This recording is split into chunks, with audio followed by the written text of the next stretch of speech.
Hello viewers, আসসালামু আলাইকুম। কেমন আছেন সবাই?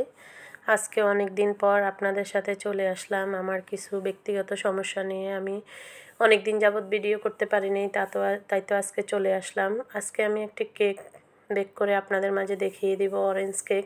প্রথমে আমি মেজারমেন্ট কাপে 1 কাপ পরিমাণ ময়দা নিয়ে নিয়েছি। তার সাথে আমি 1 টেবিল চামচ পরিমাণ গুঁড়ো দুধ নিয়ে সাথে একটু বেকিং পাউডার নিয়ে আমি শুকনো উপকরণগুলো ছেলে নিয়েছি। প্রথমে আমি কেকটা বেক করতে আগে শুকনো উপকরণগুলো ছেলে নিয়েছি, তার সাথে এবার আমি লিকুইডটা তৈরি করে নেব। প্রথমে 3টা ডিম দিয়ে দেব। 3টা ডিম দিয়ে আমি অরেঞ্জ ফ্লেভারের কেকটা তৈরি করব। আপনারা চাইলে এখানে 2টা ডিম দিতে পারেন। এবার আমি ডিমগুলো ইলেকট্রিক বিটার দিয়ে বিট করে নিচ্ছি খুবই সুন্দরভাবে। ইলেকট্রিক বিটার দিয়ে ভালোভাবে বিট করতে হবে, তাহলেই কেকটা অনেকটাই ব্যাটার হবে। এবার আমি চিনি দিয়ে দিব 1/2 কাপ, মেজারমেন্ট কাপ অনুযায়ী। আমি আস্তে আস্তে করে চিনি দেব, একটু একটু করে, একসাথে দেব না। একসাথে দিলে চিনিটা দলা পেকে যাবে বা ভালোভাবে বিটার হবে না। এবার আমি একটু তেল দিয়ে দিয়েছি পরিমাণ মতো। আপনারা চাইলে আর একটু বাড়িয়ে দিতে পারেন, আমি একটু কমিয়ে দিয়েছি এখানে। তেলটা আসলেই অতটা দেওয়া লাগে না। এবার আমি সুন্দর করে আবারও বিট করে নেব।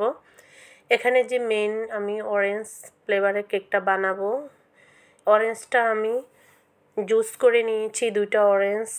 তার সাথে আমি অরেঞ্জের যে উপরের সবুজ কালারের একটু ইয়েটা নিয়ে নিয়েছি, চামড়াটা। সাদাটা নেই, সাদাটা উঠাতে যাবেন না, না হয় তিতো লাগবে। এবার আমি সুন্দর করে আবারও বিট করে নিয়ে সাথেই আমি এবার শুকনো উপকরণগুলো আস্তে আস্তে দিয়ে দেব। এখানেও শুকনো উপকরণগুলো একসাথে দেওয়া যাবে না, খুবই আস্তে দিতে হবে। আমি সুন্দর করে এবার মুচড়িয়ে ভালোভাবে এবার শুকনো উপকরণগুলো আমি মেশাবো খুবই সুন্দরভাবে। এই যে আমার এই ব্যাটারটা খুবই সুন্দর হয়েছে। এবার আমি ভালোভাবে ব্যাটারটা নিয়ে আমি চুলায় কেকটা বেক করে নেব। চুলায় কেকটা বেক করলে আসলেই বেকারি স্টাইলে হবে। যদি আমার মতো সেমভাবে করেন তাহলেই হবে। এবার আমি আগে থেকে একটি মোল্ডে কাগজ পরিমাণ মতো কেটে নিয়ে সাথে আমি একটু তেল দিয়ে সুন্দর করে বিছিয়ে নিয়েছি। এবার আমি উপর থেকে কেকের ব্যাটারগুলো আমি দিয়ে দেব। আমার এখানে আরেকটা মোল্ডে আরেকটা কেক আমি তৈরি করে নিয়েছি। এবার আমি এই প্রথম কেকটা সুন্দরভাবে আগে থেকে হাই হিটে গরম করে রেখে দিয়েছি। একটি পাতিল আমি আগে থেকে গরম করে রেখে দিয়েছি। এবার আমি দিয়ে দেব। আপনারা চাইলে পরিমাণ অনুযায়ী এরকম হিট করে নিয়ে ওভেনে দিতে পারেন, ইলেকট্রিক ওভেনে। আমি